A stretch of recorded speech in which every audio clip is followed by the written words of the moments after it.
రంగారెడ్డి జిల్లా ఆమనగల్లులో BRS party ఆధ్వర్యంలో రైతు దీక్ష చేపట్టనున్నారు. ఈ కార్యక్రమంలో పాల్గొనేందుకు బీఆర్ఎస్ వర్కింగ్ ప్రెసిడెంట్ కేటీఆర్ తో పాటు రాష్ట్ర నాయకత్వం తరలివచ్చారు.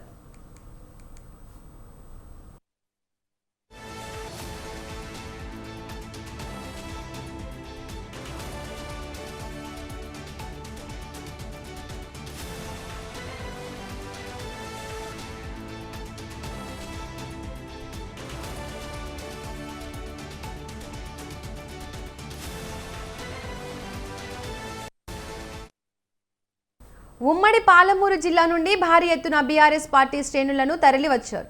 కాంగ్రెస్ పార్టీ అధికారం చేపట్టి సంవత్సర కాలం గడుస్తున్నా ఎన్నికల్లో ఇచ్చిన హామీలను నెరవేర్చడంలో విఫలమైందని బీఆర్ఎస్ పార్టీ ఆరోపిస్తోంది. రైతులను పూర్తి స్థాయిలో రుణమాఫీతో పాటు రైతు భరోసా నిధులను కూడా వేయక మోసం చేసిందంటూ రైతుల పక్షాన బీఆర్ఎస్ పార్టీ పోరాటం చేస్తోంది. ఇక ఇదే అంశానికి సంబంధించి మరిన్ని అప్డేట్స్ మా ప్రతినిధి సవిన్ అందిస్తారు. సవిన్, చెప్పండి. కొద్దిసేపటి క్రితమే కల్వకుర్తి నియోజకవర్గం ఆమనగల్లు మండల కేంద్రంలో బీఆర్ఎస్ పార్టీ రైతు దీక్ష కార్యక్రమం ప్రారంభమైంది. ఈ కార్యక్రమానికి బీఆర్ఎస్ వర్కింగ్ ప్రెసిడెంట్ కేటీఆర్ ముఖ్య అతిథిగా హాజరయ్యారు.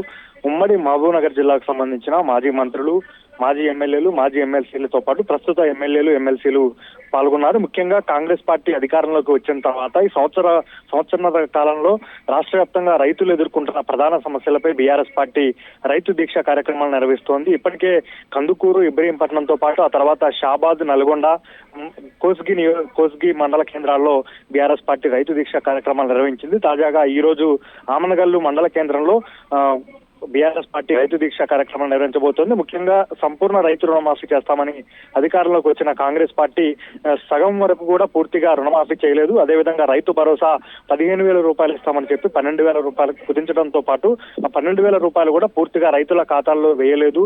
రైతులకు గిట్టుబాటు ధర కల్పిస్తామని ఎన్నికల మేనిఫెస్టోలో హామీ ఇచ్చింది. అదేవిధంగా వరంగల్లో కాంగ్రెస్ పార్టీ రాహుల్ గాంధీ చేత ఆవిష్కరించినటువంటి రైతు డిక్లరేషన్ ను రైతులకు అమలు చేయాలన్న డిమాండ్ తో రాష్ట్ర వ్యాప్తంగా బీఆర్ఎస్ పార్టీ నియోజకవర్గాల్లో ముఖ్యంగా ప్రధాన మండల కేంద్రాల్లో రైతు దీక్ష కార్యక్రమాలు నిర్వహిస్తోంది. అందులో భాగంగానే ఈ రోజు కల్వకుర్తి నియోజకవర్గంలో ఆమనగల్లులో బీఆర్ఎస్ పార్టీ రైతు దీక్ష కార్యక్రమం నిర్వహించబోతోంది. ఈ దీక్ష కార్యక్రమానికి BRS party working president KTR ముఖ్య అతిథిగా హాజరై మాట్లాడబోతున్నారు. Thank you సవిన్. విషయాన్ని ఈ సందర్భాన్ని తెలియజేస్తా ఉన్నాను.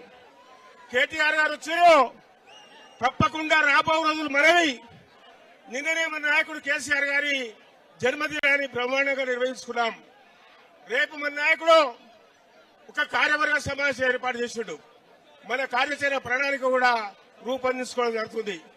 ఈ కాంగ్రెస్ ప్రభుత్వం మీద యుద్ధం ప్రకటించి రాబో రోజుల్లో మనం తిరిగి బీఆర్ఎస్ ప్రభుత్వాన్ని, మన కేసీఆర్ గారిని ముఖ్యమంత్రి చేసే వరకు నిద్ర పోకూడదని ఈ సందర్భంగా తెలియజేస్తా ఉన్నాను.